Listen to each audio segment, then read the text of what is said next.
lado derecho.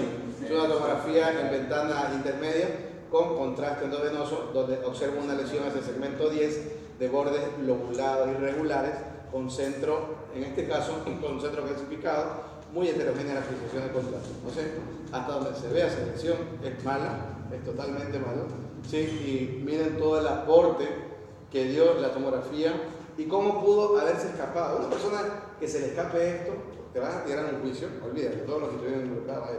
Porque no es lo mismo determinar esto y mandar a hacer todos los estudios que corresponden a que le dicen no está bien y venga después de un año que ya un cáncer pulmonar que se lo ha comido completamente. O sea, no es lo mismo. Imagínate que ahorita la legislación sí está siendo mucho más severa. Entonces hay cosas que tú tienes que tener mucha precaución. Dale, ajá. Muy bien. Igualmente acá, por ejemplo, aquí en la bifurcación de la arteria pulmonar hacia el lado derecho, observen que se impresionaría la imagen trombótica, una imagen que podría corresponder a eso, ¿sí? No son nada raros los tromboembolias pulmonares. Esa clase yo la tenía planeada darla, pero ya no voy a alcanzar a darla. Una clase de tromboembolismo pulmonar. Pero bueno, aquí alguien lo ha operado. Nadie, no es ninguna de las madres. Cesárea, alguien me ha dicho, ¿no? ¿Qué cirugía dice? Pero por un accidente o algo así, ¿no? Bueno, ¿y otra cirugía no tan agresiva por acá? ¿Tú? Bueno, normalmente cuando hacen este tipo de cirugía, sobre todo las programadas, suelen vendar a las personas, ¿sí? Los miembros inferiores. ¿Con qué finalidad? Con la finalidad de evitar que se formen trombos en la parte venosa, ¿no? Porque un trombo que escape de ahí, tranquilamente puede llegar al pulmón, acuérdense, donde llega la sangre venosa, va todo hacia la aurícula derecha, ¿sí? Y por ende va a ir a la cama derecha y por ende va a ir al pulmón. Entonces, alguna basura, por ponerle un nombre, que salga en la parte venosa, de una u otra manera, va a llegar hacia la parte pulmonar. Entonces, por ejemplo, esta imagen, a mí me faltaría inicialmente, si no me da ningún otro criterio, porque pensaría que se trata de una tromboembolia pulmonar, pero a veces son ganglios que están allí.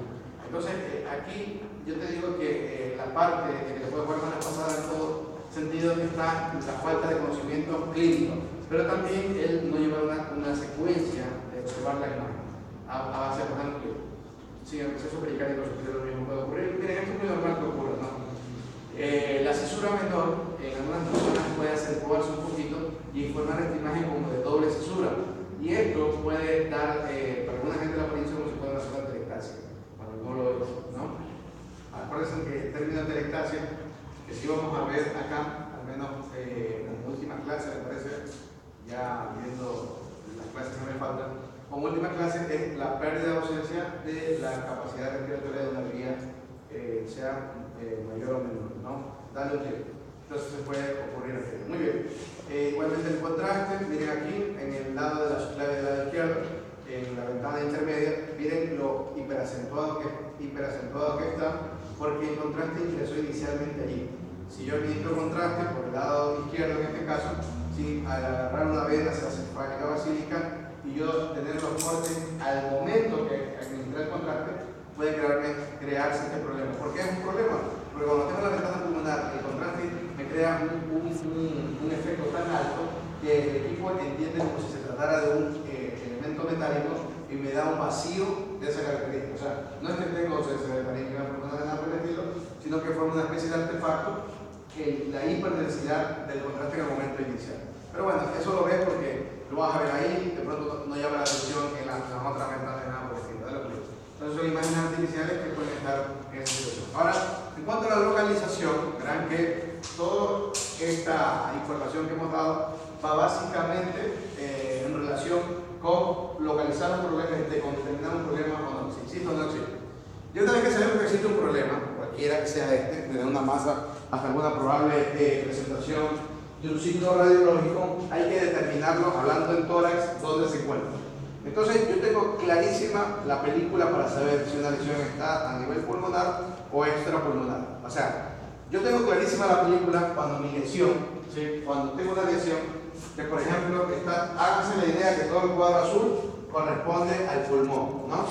Entonces, si yo tengo una lesión ahí y es una imagen de corte o de proyección, ¿a alguien le queda duda de que la lesión está dentro del pulmón? Pues yo creo que a nadie le va a quedar duda de eso, ¿no? Ahora, ¿cuándo sería verdaderamente el problema? El problema sería cuando mi lesión estuviera allí, o sea muy periférica. Pero sería un problema dependiendo de cómo yo estoy observando la lesión y de que si asistí o no a esta clase, porque es la cosa más sencilla. Cuando la lesión es periférica, yo voy a fijarme en los ángulos que me produce, ¿de acuerdo? ¿Sí? La lesión es periférica y con la parte periférica pulmonar forma ángulos agudos, ¿sí? Yo digo que mi lesión es intrapulmonar, pertenece al pulmón, ¿de acuerdo? Si la lesión forma ángulos rectos u obtusos, una mujer, haga así una mujer, es que las mujeres pueden abrir más esto. A ver, Freser, abre tus dedos. Miren, es verdad. Si forma un ángulo recto o tengo un ángulo obtuso, sí, es que tiene más hiperflexibilidad la mujer. Bueno, también con del enano, pero normalmente. Entonces, si yo tengo, un ratito más, si yo tengo así o así, los ángulos de la lesión, ya lo vamos a ver, yo considero que mi lesión es extrapulmonar. O sea, es muy sencillo. Si tiene ángulos agudos, es pulmonar, y si tiene ángulos rectos o obtusos, es extrapulmonar. Ahora, tengo que diferenciar bien una lesión que sea pulmonar o sea extrapulmonar, porque a partir de eso todo cambia. ¿Sí? No es lo mismo, incluso hablando de metástasis. Por ejemplo, tengo un cáncer de colon, ¿sí? Y tengo lesiones metastásicas pulmonares, por ejemplo, pero mi estratificación varía, incluso el tratamiento, si la lesión está dentro del parénquima pulmonar o en la parte pleural. Lo mismo con un cáncer de mama, sobre todo mama, que la mama suele dar muchas metástasis en esa característica. Ahora miren, tomando en cuenta eso, ya tengo que entenderlo muy claro. A nivel torácico tengo que determinar si es pulmonar o extrapulmonar.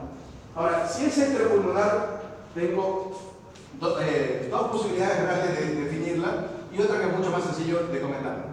Entonces, si es extrapulmonar y está golpeando, tocando las pleuras, tengo que saber si está dentro del espacio pleural o ya está por fuera de él. O sea, si es pleural neta o es extrapleural. ¿Sí?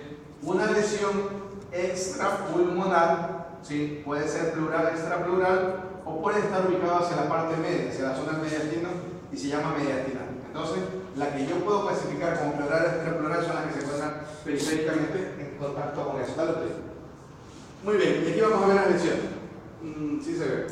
Entonces, miren, aquí tengo lesión 1, lesión 2 y lesión 3. ¿De acuerdo? Lesión 1, veo los ángulos. ¿Qué ángulos tengo aquí? Ángulo obtuso, intra o extrapulmonar. Esta lesión 2, ángulo agudo. Tengo ángulos agudos por un lado, por el otro lado, intra o extrapulmonar. Intrapulmonar. Muy bien. ¿Y esta qué ángulos tiene? Obtuso. Este es más obtuso que la de acá incluso. Por lo tanto, intra o extrapulmonar. Perfecto. Entonces, aquí veo las lesiones. Lo primero que califico yo de la periférica. Ojo, porque si la lesión la tengo aquí, o sea, doctor, como que es una lesión de la pulmón. No, pues, o sea, el problema radica en las lesiones que son periféricas. Ahí está el problema, verdaderamente. Entonces, aquí tengo 3 lesiones. Y aquí viene una cuestión importantísima. Por fuera de la pleura parietal, aunque parezca mentira, hay una especie de pequeña cubierta de grasa que divide la pleura parietal con la pared endotorácica, que se llama justamente pleura endotorácica o pleura o grasa extrapleural, cualquier forma. Como es grasa, yo la voy a ver siempre como una línea, en el caso de tomografía, como una línea negra hipodensa. Perdón, sí está bien, hipodensa. Si es resonancia, va a variar dependiendo de qué secuencia la estoy observando. Ahora, si la línea negra está presente, significa que la lesión, siendo extrapulmonar, no ha abandonado la pleura, o sea, se mantiene la pleura. Por lo tanto, esa lesión yo la clasifico como una lesión pleural. Si se me borra la línea negra, yo automáticamente digo que la lesión es extrapleural. ¿Sí estamos? Entonces, de entrada, una lesión pleural, ojo, es una lesión extrapulmonar. Debe ser reiterativo, yo lo sé, pero simplemente para aprender. Una lesión pleural es extrapulmonar, pero una lesión pleural no necesariamente puede invadir por fuera de la pleura, o sea, no es extrapleural. Ahora, vamos viendo. Esta de acá, puedo observar bien las líneas, mejor dicho, la línea que yo he mencionado, esta línea negra, ¿se ve o está borrada? Miren, está borrada, está desaparecida. Por lo tanto, la lesión invade por fuera del espacio pleural. Entonces, es una lesión que inicialmente la clasifica como una lesión extrapulmonar, pero también es extrapleural. Ahora, mucha gente dirá, doctor, ¿por qué se complica tanto? Una lesión, hablando, y no solamente de un primario, un cáncer inicial, sino de una metástasis. Cuando una lesión salga del espacio pleural a extraplural, se cambió esta edificación. ¿Sí les manda a leer el TNM a ustedes? ¿No? Bueno, hay algo que se llama TNM, que es tumor nódulo metástasis, que es como se clasifican a todos los procesos oncológicos, todos. Entonces, el TNM, ¿sí?, me da una estadificación. Y de acuerdo a la estadificación, yo puedo sugerir planes de tratamiento, planes quirúrgicos, y puedo incluso sugerir pronóstico. Miren esto, por ejemplo, cuando a Steve Jobs le detectaron el cáncer en cabeza de páncreas que tuvo él, ¿sí?, él le dijeron, vea, usted va a vivir entre 6 meses a 1 año. Por lo que está, hizo un tratamiento de células madre, tiene toda la plata del mundo a vida y por haber, o sea, todo lo que puedes imaginar, y todo, año 8, casi 2 años, nada más, ¿sí? Entonces, ¿y por qué? Y él lo sabía, porque el TNM para ese tipo de cáncer, decía que solamente por probabilidad, ¿sí?, hay una cuestión que se llama la supervivencia libre de enfermedad, los que se pueden curar entre comillas, y aquellos que tienen un índice de mortalidad bastante alto, como el tipo de tumor. O sea, de los cánceres más horribles que hay, por lo que te mata pronto, el de páncreas es horrible, ¿no? Te descubren y 6 meses ya estás. ¿Sí? De los cánceres malignos más agradables, si se puede dar el término de agradable, puede ser los de tiroides, por ejemplo, ¿no?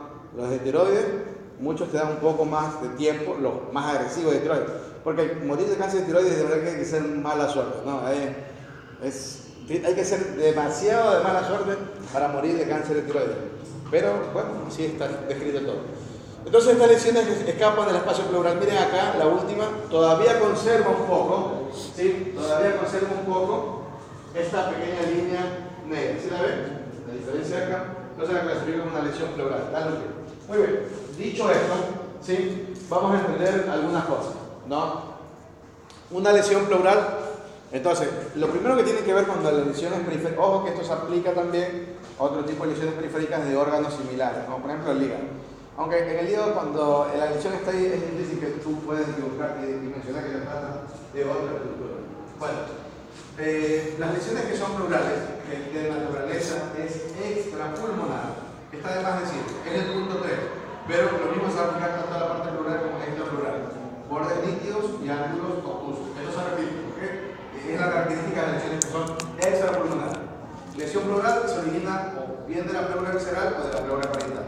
Están confinados en este espacio, respetan la grasa extrapleural y a veces se puede extender, si son de la pleura visceral, por todo el pulmón, ¿sí?, como si se tratase, ¿sí?, de diera la impresión como si se tratase de un hematoma subdural. Acuérdense de cóncavo convexo en la canción. ¿Sí la escucharon la canción? Sí. Mira, cuando escuchan esa canción, digan, hematoma subdural. Sí, fíjense, hematoma subdural, y créanme que no se van a olvidar. Bueno, a mí me ha servido. Aunque esta semana estuve preguntando y una persona me hizo quedar mal, pero vamos, dale un clic. Es que justo el día martes, ¿quién estuvo preguntando el día martes? Tú haciste el martes. ¿Quién me notaron? Nadie del lunes martes. Usted, vimos un hematoma, ¿no? De tomografía. Había un hematoma subdural. No. O ustedes no. Bueno. No, pero estoy seguro que fue esta semana. O sea, me mandaron a informar un hematoma subdural pronto. O sea, está, así. A ver, Lucas, le digo a los chicos que están aquí. Lucas, sí, 3 se lucieron. Uno casi me hace pegar un tiro ahí. Pero bueno, miren acá. Imagen de tomografía, corte axial de tórax, tomografía de tórax, corte axial, ventana intermedia, con contraste en tiempo, en fase tardía. Miren que la aorta está muy hipertensa, entonces en la fase tardía. Ya, a ver, Roberto. Sí. Escucha. Y ya te la voy a dar facilísima para que nomás lo hagas. Mira, define 1, 2 y 3. Ya, a ver, te escucho. ¿Mande? Define 1, 2, 3. Lesiones que tiene. No, define la lesión. Describe.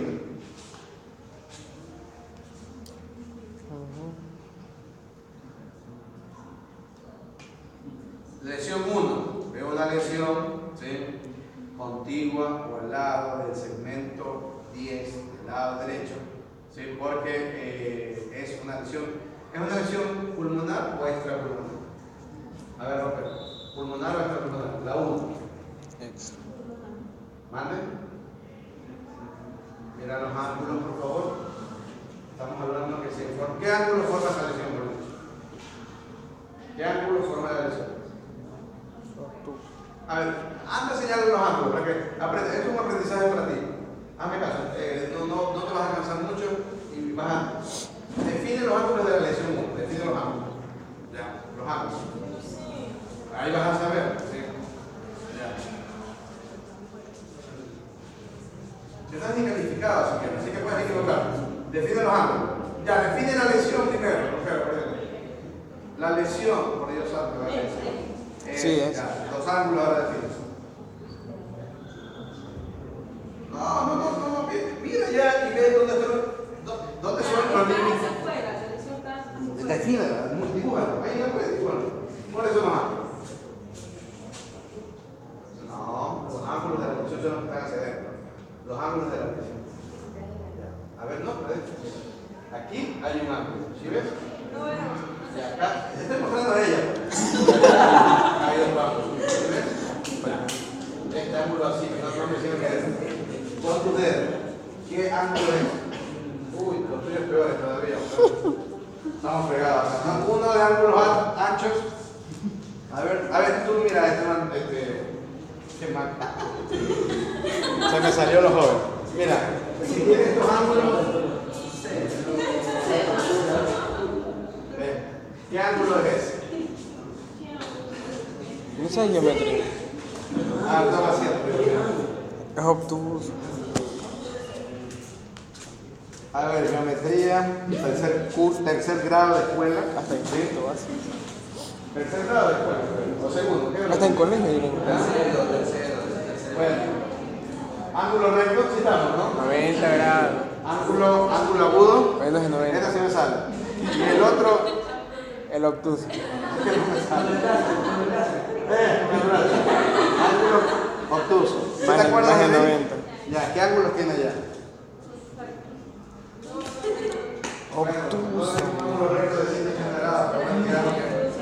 Oye, si está súper abiertísimo, Dios mío, sí. Obtuso. Por lo tanto, la lesión es intro, extra.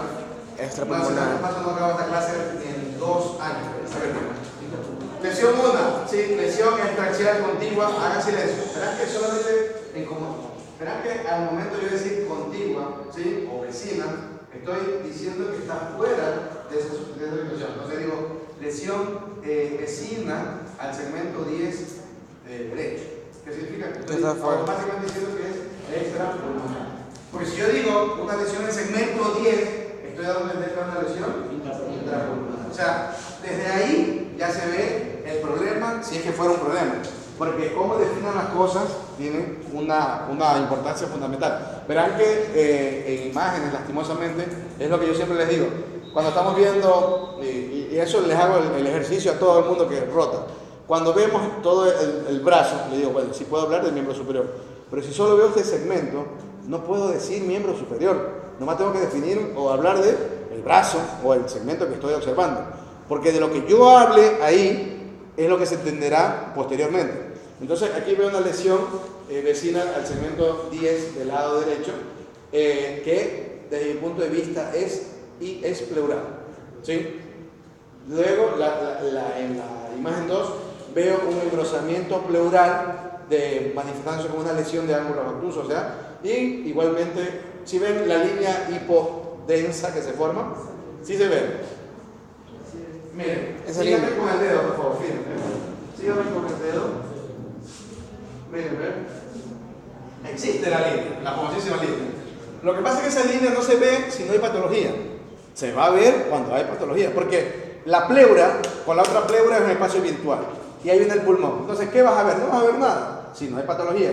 Pero si hay patología, si hay derrame, si hay una masa, ojo, que ahí sí la vas a ver. Y finalmente veo otra lesión, ¿sí? Una lesión, escuchen cómo la voy a definir. Digamos que mide 5 milímetros. Lesión de 5 milímetros ubicada en segmento 5 del lado izquierdo. ¿Quería entender que es una lesión? Pulmonar. Nada más. ¿Sí ven? ¿Complicado eso? ¿Complicado eso, chicos, atrás? Los chicos Pearson, digo, porque son amigos de... No, despierta, mira, está medio aturdido, no sé. A ver, ¿qué pasó? La segunda, ¿cuál es? Es una pleural también, o sea, extrapulmonar. Es una pleural. Dije, yo la definí primero como un engrosamiento pleural que se presenta como una lesión. ¿Sí? ¿Sí? Es necesario decir extrapleural o ya no. Nada más decir lesiones sí. No, sí, Lesiones. pleural dijiste tú. No digo extrapulmonar. No es necesario decirlo, pero aquí hasta que acabe el ciclo sí lo vamos a decir. Es como decir, y bueno, me voy en el caballo blanco que es nácar de Simón Bolívar. O sea, estoy reiterando, ¿no? Pero ahorita como uno lo está aprendiendo, es mejor decirlo de esa manera.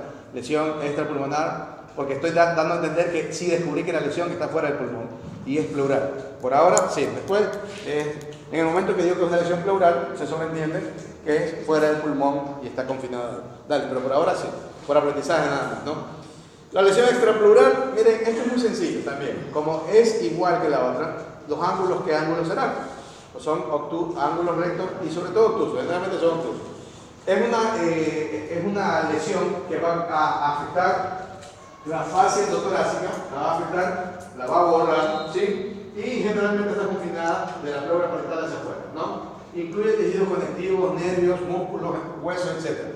En el momento que yo vea una lesión que me está afectando hueso, yo ya sé que la lesión es extrapleural. O sea, no tengo que darle ni vueltas, ¿no? Porque también puede ser que la lesión, por ejemplo, en el caso de los sarcomas, hay sarcomas totales, ¿no? Es horrible.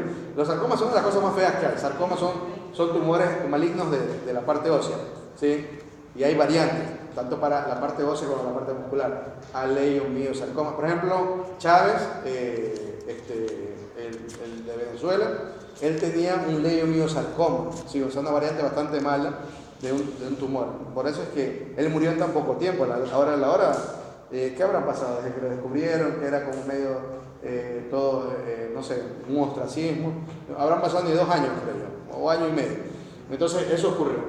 En el momento que está afectado eso, yo sé que es extrapleural considerablemente. Entonces, las lesiones extrapleurales pueden ir a infiltrar los otros, porque por supuesto que sí, pero ya van teniendo esta característica. Y si hay afectado hueso y destrucción cortal. Estas lesiones producen mucho dolor si hay afectación ósea, porque la parte nerviosa se encuentra ya. Miren acá, esta imagen es bastante bonita. Bueno, la localización.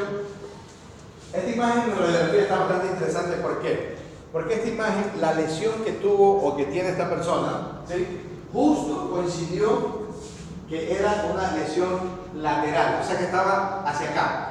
Porque si de pronto yo le hubiera hecho la radiografía lateral, yo no hubiera sabido cómo estaba la lesión. Pero aquí, como se encuentra la lesión y viendo los ángulos, ¿la lesión es pulmonar o extrapulmonar? Chicos, viendo los ángulos, ¿pulmonar o extrapulmonar? Extrapulmonar. O sea, ya de entrada, por como se encontró la lesión, yo dije, a mí no me van a hacer, no me van a engañar, esa lesión está fuera del pulmón, primero. ¿Sí? Segundo, cuando comencé a verlo con detalle, que ya lo voy a pasar a otro, veo que hay destrucción costal. Por lo tanto, la lesión es extrapleural. O sea, de entrada, yo ya supe que tengo una lesión, o para dejarlo clarísimo, extrapleural. ¿Sí? Pero porque las condiciones, porque si la lesión hubiera sido anterior, de pronto no me daba tanta caracterización para yo saberlo. Pero sí hay una cuestión que puede orientarme un poquito. Primero, bueno, lo de los ángulos ya nos hemos cansado de decir. Pero también hay una variante interesante que es la longitud es mucho mayor que el ancho, ¿sí? O sea, son lesiones de tipo alargado, que es una característica de estas lesiones extrapleurales, extrapulmonares y extrapleurales. Tienen esa característica. Los contornos son bien definidos, todo eso. Miren esa misma imagen, dale un clic. Miren cuando yo acerco la proyección, miren ahí. ¿Sí ven? Bueno, quizás no le dan el otro. Y miren acá, ahí la costilla, el fenómeno de osteólisis que produce. O sea, yo veo eso en una imagen de radiografía de en cualquier hueso. Si ven esa imagen de destrucción, como si hubiera venido algo y lo hubiera carcomido, eso se llama un fenómeno de osteólisis. Cuando vean eso, solo piensen en 2 cosas: en un tumor maligno o en una osteomielitis, que es una infección del hueso. ¿Se han escuchado hablar de la osteomielitis? ¿Sí? La osteomielitis es una infección del hueso, ¿de acuerdo? Entonces, cuando vean eso, no pueden pensar en nada bueno, porque las 2 cosas son malas. Bueno, la una te mata, la otra te puede dejar convaleciendo mucho rato, con tratamientos largos. Bueno, ahora no tanto, ¿eh? Porque ahorita utilizan una cosa que se llama unas cuestiones de clorafenicol, unas bolitas tienen un nombre esas bolitas de clorafenicol y otros antibióticos que te la dejan puesto ahí. Antes era horrible, ¿eh? tenía tratamiento larguísimo, inyectar. Antes, en mi época de muchacho, yo veía gente que tuvo teomielitis y no era tan infrecuente la teomielitis, porque la final del público era menor, la gente era más descuidada. O sea, cada salida a jugar tenía mínimo raspado, ¿no? Ahorita que todo el mundo pasando nomás en el chateo y toda esa cuestión, que lo máximo que te puede dar es un síndrome del túnel carpiano, pues nada más. Pero antes era una cuestión de vida o muerte, en algunos lados. Sí, por ejemplo, venir acá a hacer deporte. Ahorita no, que está lloviendo, tienen césped sintético, y no vamos a hacer. Sí. Antes era en el lodo, con piedras, nada. Bueno, quizás tenemos más anticuerpos que ustedes, es probable. Pero lo real de esto es que si yo veo esa imagen osteolítica, tengo que llamar la atención.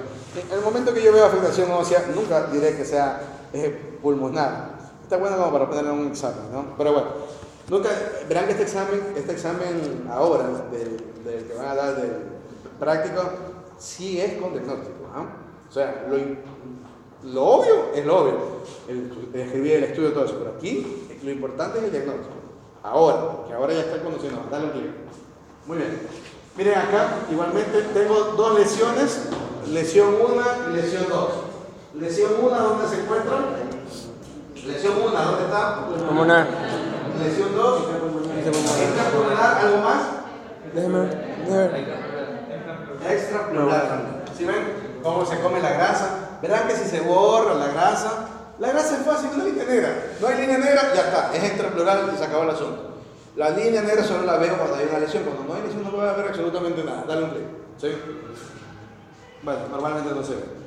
Bueno, ahora, ¿por qué solo tomamos en cuenta si la parte plural esto? Porque cuando aparece una lesión en mediastino, es muy sencilla, bueno, también depende del tamaño, pero normalmente es muy sencilla de ver. La lesión mediastinal, hágase la idea que se va a formar como una especie de pirámide, donde el vértice de la pirámide va a apuntar hacia el ilio pulmonar, ¿sí? O hacia el pulmón, y la base apunta hacia el mediastino. Entonces, bordes nítidos, ángulos obtusos a los extremos, convexidad dirigida al pulmón, o la punta de la pirámide dirigida al pulmón, y la base de la pirámide dirigida al mediastino. Miren acá, esta lesión, si yo muestro esta lesión, dale, avanza, ahí nomás, regresa al anterior, después miren acá, yo veo esto, ¿sí? Nadie puede decir que es una radiografía normal, o sea, porque veo, miren esto de acá, esto puntiagudo, ¿sí? Que aparece acá, ¿sí ven? No, entonces estoy diciendo que una lesión mediastinal es una pirámide cuyo vértice apunta hacia el pulmón y la base apunta hacia el mediastino. Aquí está formando un signo de la silueta. ¿Qué signo de la silueta es? Positivo. Positivo. Por lo tanto, la lesión, ¿dónde está? Al mismo nivel. Al lado del corazón. Está ahí, abrazándose una del otro. Dale un clic. Cuando yo hago la tomografía, miren acá. Está aquí el corazón. Miren, y miren la lesión cómo se forma. Y yo agarro, primero, ¿la lesión es uniforme o no? ¿Es uniforme o no? Uniforme es que sea homogénea, que todo tenga la misma densidad. ¿Es uniforme o no?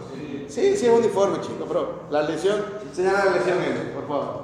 La lesión es esa de ahí, muy bien. Si yo agarro y pongo para medir las unidades Hanfield y me dice la lesión que es uniforme, mide 8 unidades Hanfield, ¿qué pensaría de la lesión? Líquido. 8 unidades Hanfield, ¿qué pensaría de la lesión?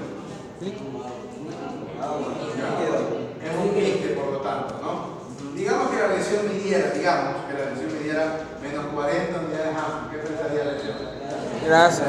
Lipoma. Entonces, esta lesión que me asustó horriblemente en la radiografía, cuando yo tengo la tomografía con contraste, vean que tengo tomografía con contraste, masa, contraste, masa, contraste, masa, contraste. Entonces, en esa tomografía con contraste veo la lesión que es benigna. Benigna en el sentido de que, o sea, no una lesión que va a tener un crecimiento acelerado, pero no es tan benigna en el sentido del tamaño y también dónde está ubicada, ¿no? Porque yo puedo tener, por ejemplo, y que sí hay quistes ubicados en los plexos coroides, en la comunicación entre el tercer cuarto, en el lusca, en todo ello. Pero digamos que este quiste, que es benigno, me obstruye eso y me produce hidrocefalia. Entonces, por muy benigno que sea, eso se está portando mal, ¿de acuerdo? ¿Sí? Entonces, no cumple el cometido. Dale. Muy bien. Entonces, aquí tengo una lesión mediastinal neta. Perfecto. Así que ha quedado clarísimo. Cuando yo tengo una lesión, la determino si está en el espacio del parénquima, o está dentro del pulmón o está fuera del pulmón. Si está dentro del pulmón, no hay ningún problema. Si está fuera del pulmón, tengo que saber si está confinada al espacio pleural, extraplural o mediastinal. Sí. ¿Vas a preguntar? No, sí. Tú siempre me haces lo mismo. Bueno, y si es mediastinal, aquí sí hay que dejarlo clarísimo. Tomamos en cuenta el criterio de la división anátomo-radiológica. Verán que para clasificar el mediastino, que ya han ido a estudiar, está la clasificación de Heyman, de Lichtenberg, hay un montón de clasificaciones. Nosotros usamos la anátomo-radiológica que divide el mediastino, del manubrio externo hacia abajo, anterior, medio, posterior, de ahí hacia arriba, superior. De aquí hacia abajo, anterior, medio y posterior, el posterior a su vez en 3 lugares, en tres subdivisiones. En lo que es el paraespinal, paravertebral y retrocrural. Y eso es nuestra clasificación. Hay que dejarlo clarísimo. Eso, dale un clic. Dicho esto, ya tenemos muy bien pensado de lo que ocurre con la lesión, o sea, la ubicación, la localización. ¿Está dentro del pulmón o está fuera? Sí, nada más. Ahora, de lo que está fuera del pulmón es lo que hemos hablado hasta ahora. Cuando está dentro del pulmón, aquí vamos a hablar y vamos a entender algunas cosas. La unidad anátomo-funcional, sí, lo que vieron ustedes en fisiología y en histología, la unidad anátomo-funcional del pulmón. Alveolo. Bueno, el término correcto no debe ser así, sino debe ser la unidad al sáculo alveolar. Porque no es solamente un alveolo que está ahí hablando desde el punto de vista anatómico, sino un conjunto de alveolos que están ahí. Así, por ejemplo, es el acino alveolar. ¿Sí? Esa es la unidad anátomo-funcional. Porque la anátomo funcional del riñón, ahí sí, sin lugar a dudas, es la nefrona, o del hígado, hepatocito, o del corazón, miocito, o del cerebro, neurona. Muy bien, entonces yo ya conociendo que la unidad anátomo funcional es el acino alveolar, ¿sí?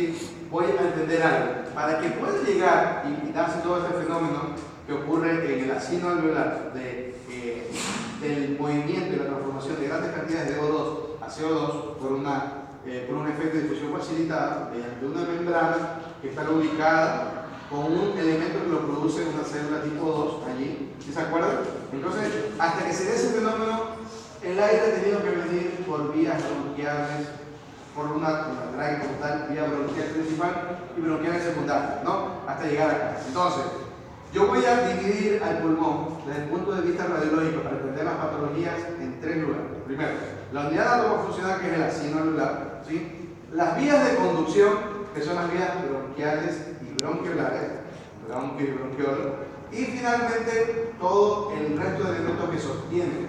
Estoy hablando del parénquima pulmonar como tal, y estoy hablando de todo el tejido laxo conectivo que sostiene a esta vía, pero que también en su interior lleva tejido, lleva aparatos circulatorios, lleva venas, arterias, y lleva hasta aparato linfático, porque llevo, aunque no se vean, sí, llevo pequeños vasos de tipo linfático que van acompañando el sistema vascular básico, ¿de acuerdo? Entonces yo voy a dividir en 3 partes los niveles desde el punto de vista para signos radiológicos: acinar, bronquiolar y el nivel intersticial, ¿de acuerdo? Sí. Y doctor, ¿y una lesión puede afectar tanto el intersticio como el bronquio? A ver, vamos por partes. Primero vamos a entender qué es lo que ocurre en cada nivel. Después entenderemos que lo feo cuando tú ves una radiografía de tórax es que la radiografía de tórax no te viene dibujada como tú quieres. Ay, pero es que a mí me hablaron solo de la acinar y acá viene como... No, o sea, porque las complicaciones se pueden dar, porque puede haber enfermedades concomitantes, porque pueden haber muchas cosas. Entonces, pero primero entendamos qué es lo que se puede dar a cada nivel, ¿de acuerdo? Entonces, entendiendo eso, miren, si ustedes aprenden estos signos radiológicos que vamos a ver, créanme que cuando estén en el internado, sobre todo el internado, porque es la parte que uno comienza a debutar como médico, no les va a asustar tanto ver una placa de tórax, ¿sí? Porque ya pueden entender qué es lo que está ocurriendo. Entonces tengo el espacio acinar, intersticial, bronquial o bronquial. Dale un clic. Muy bien, vamos a ver la primera patología a nivel del espacio acinar. Y para ello vamos a imaginarnos, darle otro clic. Miren acá, esta imagen. Aquí, esta imagen de aquí. Yo estoy diciendo que para mí, desde mi punto de vista, la unidad anátomo-funcional es los acinos alveolares. Entonces, ¿por qué lo que digo que es el alveolo? Porque para mí no es un alveolo, es el grupo de 15, 18, 20 alveolos que están unidos entre sí y que están conectados entre sí, ojo. Sí, no es que están solo unidos, están conectados entre sí formando una sola unidad como tal. Entonces, vamos a hacernos la idea, ahora sí que es un solo alveolo, representa lo que representa este cuadro. O sea, todo esto, ¿no? Por ahí es una vía de entrada donde entra el aire y aquí todo esto está haciéndose el intercambio. Y las paredes están revestidas de un pequeño lubricante, ¿sí? La sustancia surfactante producida por los ladrillos que son las células tipo O, Tipo ¿no? O. Estamos. Muy bien. Imagínense que por cualquier evento, la pared comienza a reaccionar y a producir no solamente surfactante, sino a producir a humedecerse en las paredes y producir, ¿sí? Ya sea porque hay líquido del espacio extracelular que sale, ya porque haya la presencia de sangre, ya porque haya la presencia de pus, cualquier elemento, entonces comienza a engrosarse todo esto, ¿sí? Primero lo que va a ocurrir, que es muy obvio que todo el mundo lo piensa, no va a haber intercambio, o sea, se limita la funcionalidad. ¿Por qué? Porque no puedo tener la posibilidad de que haya intercambio cuando yo comienzo a producir o a agregar algún elemento. Pero si hay algo interesante, aquí que se han engrosado las paredes, ¿ha dejado de haber aire? No. No, el aire se sigue manteniendo. Por lo tanto, lo único que ha ocurrido es que hay un reforzamiento parietal, nada más. ¿Sí? Dado por cualquier elemento, agua como tal, moho, pus, sangre, lo que tú quieras. Solamente hay un reforzamiento de esa característica. Dale hacia atrás. No. Entonces, cuando eso comienza a ocurrir, dale un clic. Aquí comienza a aparecer un primer signo o patrón radiológico, que se denomina el patrón acinar. El patrón acinar lo que va a hacer, o se va a ver, es como si yo hubiera agarrado sobre una placa de rayos X y le hubiera colocado algodón, ¿sí? O hubiera puesto, no sé, pequeñas migas de pan, así hubiera tirado, ¿no? Entonces se me va a formar lo que se denomina el patrón acinar. Que, como todavía dentro hay aire y la vía bronquial o bronquiolar existe, pues puede todavía verse un patrón muy irregular, muy heterogéneo, porque tengo todavía aire en el interior. Y incluso puedo ver la vía bronquial o bronquiolar porque esa está expedita, o sea, tiene aire completamente y no hay ninguna afectación, la puedo ver. Pero en cambio este refuerzo de las paredes ha hecho que yo pueda distinguir otras cosas. Entonces, el patrón acinar. ¿Qué significa el patrón acinar? Que está ocurriendo un evento, probablemente de carácter inflamatorio o infeccioso, a nivel de la pared acinar. ¿Qué evento? Cualquiera. Llámese virus, llámese bacteria, llámese hongo, ¿sí? O llámese elemento químico. Ojo con esto. Porque, por ejemplo, si yo vomité y a lo que vomité aspiré, y se me fue por la tráquea, aspiré ácido clorhídrico, y ese, si llega al saco alveolar, lo va a irritar a más no poder y va a haber destrucción. Y entonces todo eso no está produciéndose por un germen, sino por un elemento. Peor aún, me meto en una piscina, traía agua de la piscina y recién la habían clorificado, el pH ya es completamente diferente y me va a afectar. Cualquier agua me va a molestar, pero más un agua que tenga un pH diferente. No, o ni se diga, como tortura utilizaban antes dar cloro, el cloro, mandarlo por la nariz. ¿Se dan cuenta que la tortura tradicional ahora es que agarran al tipo, le ponen una toalla y le comienzan a tirar agua? ¿Sí se han dado cuenta que en un montón de películas sale esa tortura? Sí. Ustedes nunca, no ven películas por el amor de Dios. ¿Ah? Esta, ¿cómo se llama? La última que te vi que salía esa. La de Liam Neeson, que él va por la hija que se la secuestra, ¿no? Sí, en la tercera, lo agarran a ti, pero te digo, no ahí. Porque, no vengas. Busca Implacable 3. A ver, no, hoy día, a estudiar el artículo por la mañana, el sábado, ya después de 3 semanas se la pueden ver. Entonces, y ahí me da la razón, cuando están, de verdad que el doctor sí hace. Entonces te tiran ahí y entra ese medio. Entonces, ese medio irritante dentro de la vía respiratoria es molestoso. ¿Alguien ha respirado, o sea, ha tragado agua, tragado no por la boca, sino la inspirada? Sí. ¿El dolor más feo que puede existir o no? O no duele. Sí. ¿Ah? Duele horrible. Entonces, eso puede estar provocando esto. Muy bien. Ahora, digamos que eso se llama patrón acinar. Es el primer patrón que tienen que recordar, patrón acinar. Entonces, ¿qué es el patrón acinar? Simplemente el engrosamiento de la pared saco-alveolar, ¿sí? O cualquier elemento sobre todo de características líquidas, ¿no? Muy bien. Dale un clic. Si el problema comenzara a profundizar, y digamos nuevamente, miren acá, verán que yo les dije que háganse la idea de que esta habitación representa un saco alveolar, ¿no? Háganse la idea. Ahora, digamos que comienza a haber una lluvia torrencial como en Guayaquil, y todo el aire aquí sale y entra aquí solo agua y queda esto como una piscina, si lleno de agua por todos lados. En ese momento, primero ya no tengo aire, ¿no? Está cubierto de agua, y segundo, va a formar o producir algo que se denomina la consolidación.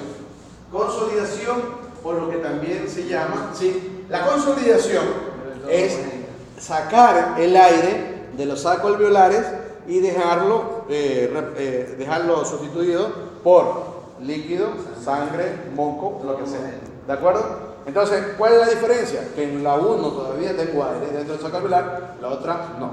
Entonces, al ser tan homogéneo, hace que lo que no está afectado, que en este caso se llama bronquios y bronquiolos, puedan verse bien. Y se produce la consolidación, o generalmente se acompaña de lo que nosotros denominamos como broncograma aéreo. Broncograma aéreo. ¿Sí estamos?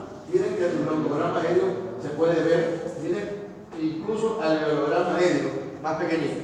Entonces, la consolidación me va a generar lo que yo denomino el broncograma aéreo. Y el broncograma aéreo no es más que la representación de los bronquios y bronquiolos normales en un fondo consolidado o en un fondo donde está suplantado, está reemplazado el aire por moco o cualquier tipo de secreción. ¿Sí están? Ahora, todas las neumonías producen o patrón alveolar o producen consolidación. ¿Sí estamos? ¿Ya? Pero todas las neumonías van a variar dependiendo de la afectación, dependiendo de qué origen tenga el lugar. ¿No? Si son virales pueden afectar más ciertos segmentos que otros. Por eso que yo solamente viendo una placa, yo ya puedo saber, aquí hay un proceso infeccioso y probablemente originado por esto. Si ven, solamente viendo la placa. ¿Sí? Lo malo es que ya no los puedo agarrar ahorita porque la consulta de plano que entra para la siguiente clase es qué tipo de patrones radiológicos producen las infecciones por virus, bacterias y hongos. Dicho en otras palabras, ¿dónde es más común que infecten los virus? ¿Dónde es más común que infecten las bacterias? ¿Y dónde es más común que infecten los hongos? ¿Ya? ¿Dónde es más común? Relacionado al pulmón. ¿Ah? Relacionado a tórax o solo pulmón. No, pulmón mismo, en relación con esto, con lo que estamos mencionando. Porque eso de cajón tiene que quedarles clarísimo. Muy bien, entonces ahora que estoy diciendo esto, el broncograma aéreo, yo ya puedo tener clara una cosa. Que a nivel del saco alveolar, o puedo tener lo que se denomina el patrón acinar, que voy a ver como imágenes algodonosas, pero que no son muy consistentes, o puedo ver lo que se denomina la consolidación. Ya.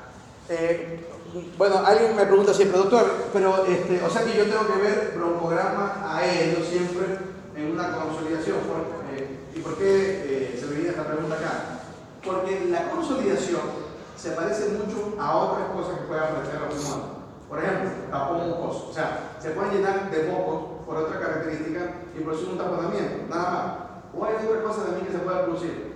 Hay algo que se llama la contusión pulmonar. O sea, viene la persona, recibe un golpe y esa zona queda desprovista y entra dentro de lo que vendría a ser en el cerebro de una hemorragia intraparenquimatosa, ¿sí? Y obviamente que allí no voy a ver probablemente el broncograma aéreo, probablemente. Pero ojo, muchas veces ¿cómo les digo?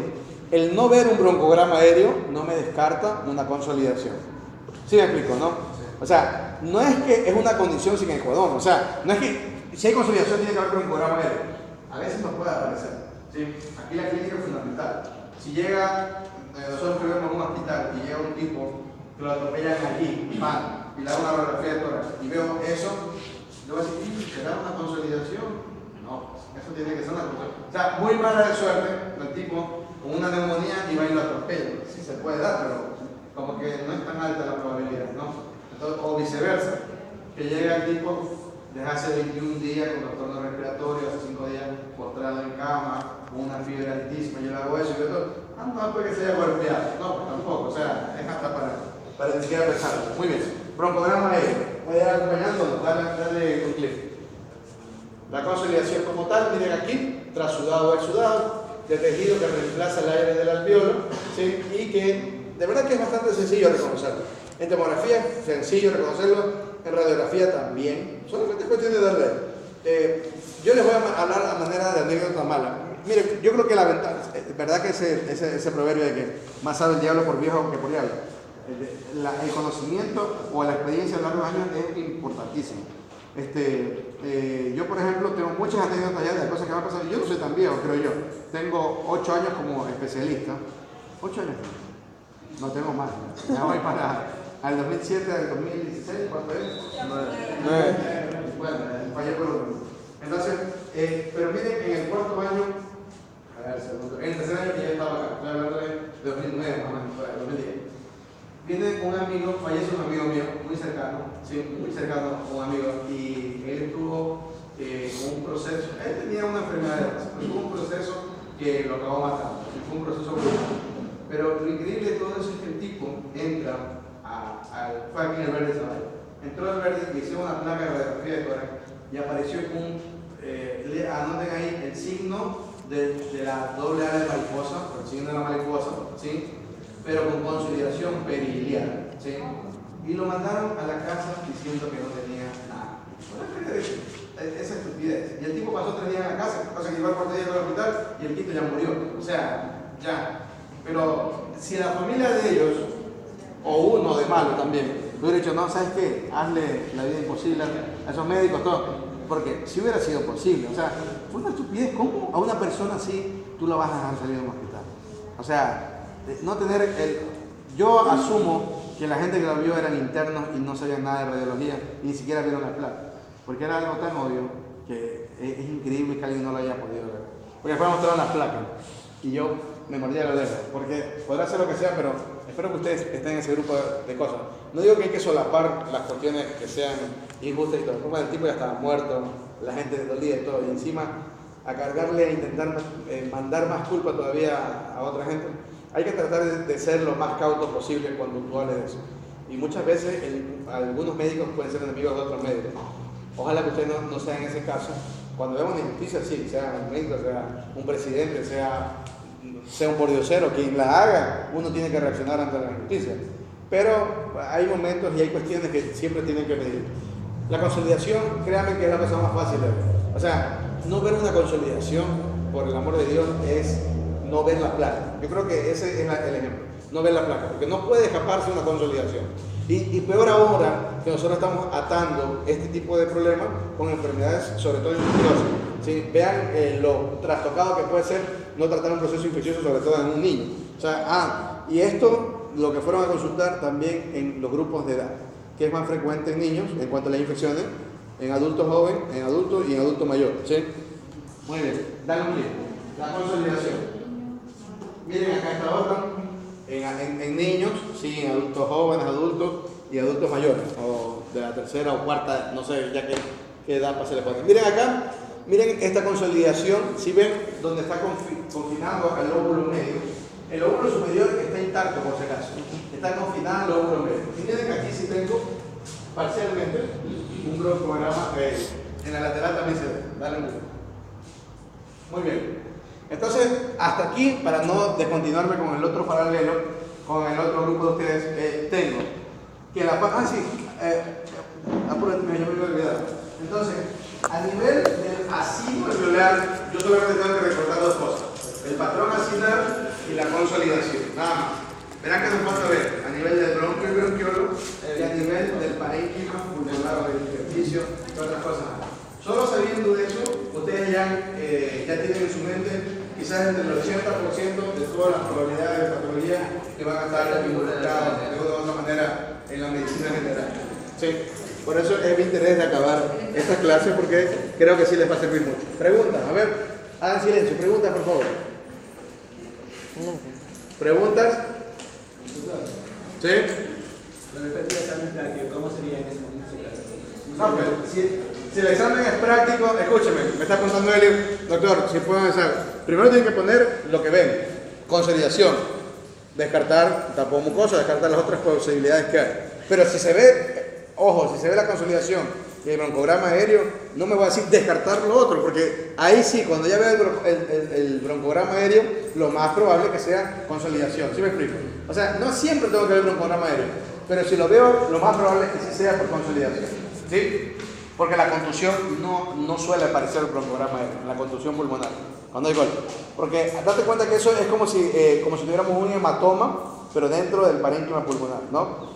Y también tiene una característica, es que lastimosamente un semestre es muy corto.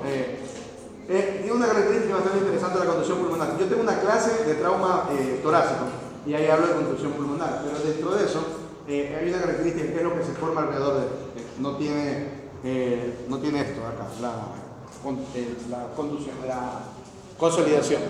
Se me fue. Más preguntas. Miren, para el día de mañana, por favor, se lo suplico, traten de sacarle el máximo jugo, sobre todo a la gente que está mal. Verán que yo no quiero hacer mal de nada por el estilo. Créanme que mi afán no es que nadie se quede. Por mí, todos pasarían. Pero yo soy justo con sus notas. Así que los que van a pasar, pasarán en buena lid. Y los que no van a pasar, lo siento en el alma, pero tendrán que hacer su examen de conciencia y saber que las cosas no se hicieron bien. El artículo no es difícil. De los artículos que yo he dado, hablen con los compañeros que fueron alumnos míos y vean los artículos que ellos tuvieron, para que vean lo que es difícil.